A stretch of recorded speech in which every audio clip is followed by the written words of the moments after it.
Dalam perjalanan dari Padang menuju Jakarta, Mala dan Arya duduk berdampingan di dalam pesawat, diam-diam menyusun langkah untuk menghilang dari semua ancaman yang mengintai mereka. Mala yang saat itu sudah kehilangan ingatan dan hidup dengan identitas baru sebagai Cinta, tampak tenang meski sesekali terlihat kebingungan akan siapa dirinya. Tanpa mereka sadari, kedua orang tua kandung Mala juga berada dalam pesawat yang sama. Mereka baru saja kembali dari perjalanan mencari informasi tentang keberadaan putri mereka yang menghilang setelah terlibat dalam skandal besar yang mengguncang Agung Surya Food. Informasi samar yang mereka dapatkan tentang seorang perempuan mirip Mala yang terlihat di Padang membawa mereka terbang ke Jakarta dengan harapan untuk bertemu kembali dengan anak yang selama ini mereka cari. Pesawat mendarat dengan selamat. Mala dan Arya segera turun dan masuk ke dalam mobil jemputan untuk menghindari perhatian publik. Sementara itu, orang tua Mala berjalan di belakang mereka, tak sadar bahwa hanya beberapa langkah di depan mereka adalah putri yang mereka cintai, namun kini tak lagi mengenali mereka.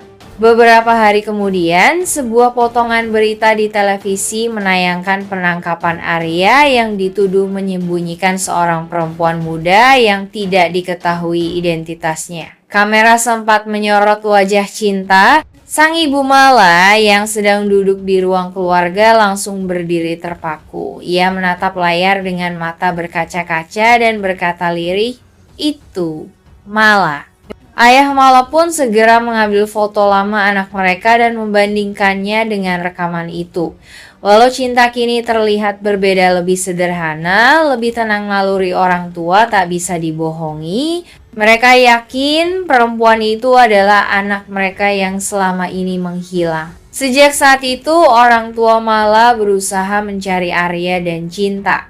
Mereka ingin kebenaran terungkap bukan untuk menuntut, tetapi untuk memeluk kembali anak yang mereka rindukan. Namun niat baik mereka dihadang oleh berbagai pihak, terutama mereka yang berkepentingan menyembunyikan identitas asli Mala karena ia menyimpan rahasia besar yang bisa mengguncang reputasi perusahaan. Sementara Cinta menjalani hidup baru bersama Arya, jauh dari sorotan, ancaman yang mereka coba hindari justru semakin mendekat. Arman, kakak Arya sekaligus orang yang paling takut rahasianya terbongkar, tidak tinggal diam. Ia sadar bahwa meskipun saat ini Mala kehilangan ingatan bisa pulih kapan saja dan ketika itu terjadi, posisi mereka akan sangat berbahaya.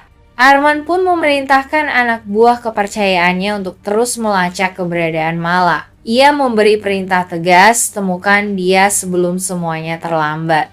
Tidak perlu menyakiti, cukup pastikan dia tidak bisa bicara baik secara fisik maupun legal. Anak buah Arman mulai menyebar di sekitar Jakarta, berpura-pura sebagai petugas sosial, wartawan, hingga penyelidik independen dari perusahaan asuransi. Mereka menyisir klinik-klinik kecil dan rumah singgah, berharap menemukan petunjuk keberadaan Mala yang selama ini menghilang. Salah satu dari mereka bahkan sempat menemukan petunjuk samar, seorang dokter desa yang mengaku pernah merawat perempuan muda dengan trauma ingatan yang datang bersama seorang pria.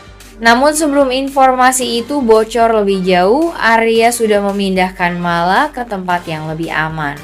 Di sisi lain, Arman mulai gelisah. Ia tahu bahwa Mala menyimpan bukti penting terkait skandal susu bayi beracun dokumen yang bisa menjatuhkan banyak orang, termasuk dirinya sendiri. Bukti yang dulu nyaris tersebar namun hilang ketika Mala menghilang. Jika Mala kembali mengingat semuanya dan berbicara, maka seluruh jaringan korupsi dan manipulasi data yang ia bangun selama bertahun-tahun akan runtuh. Arya pun mulai khawatir. Ia sadar waktu mereka tidak banyak. Semakin sering Mala mengingat, semakin besar risiko mereka ditemukan. Sementara Arman sibuk mengatur gerakan anak buahnya untuk menemukan Mala, ia sendiri justru mulai kehilangan kendali atas dirinya sendiri. Dalam tekanan dan rasa paranoia yang makin menumpuk, Arman menemukan kenyamanan dari seorang perempuan muda yang baru ia kenal, Sarah. Sarah muncul seolah secara kebetulan di sebuah acara sosial perusahaan yang dihadiri Arman.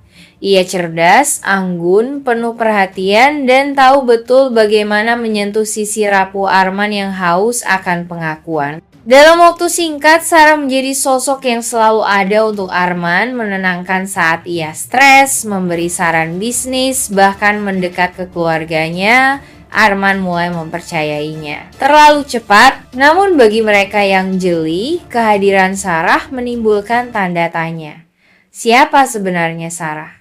Dan apa tujuannya? Arya, meski kini jauh dari keluarga, mendapatkan kabar tentang perempuan itu dari orang dalam yang masih loyal padanya.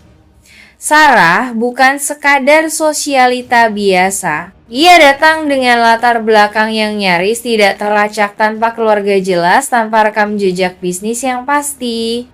Hanya satu hal yang mencurigakan, Sarah pernah bekerja di perusahaan konsultan hukum yang dulu sempat menangani sengketa harta keluarga Surya. Sementara itu, Arman yang terbiasa curiga kepada semua orang, kecuali dirinya, tak menyadari bahwa ia sedang diperdaya. Ia mulai memberikan Sarah akses ke dokumen-dokumen pribadi, proyek investasi, bahkan membicarakan rencana masa depan bisnis keluarga. Ia percaya Sarah mencintainya, tapi bagi Sarah cinta hanyalah alat.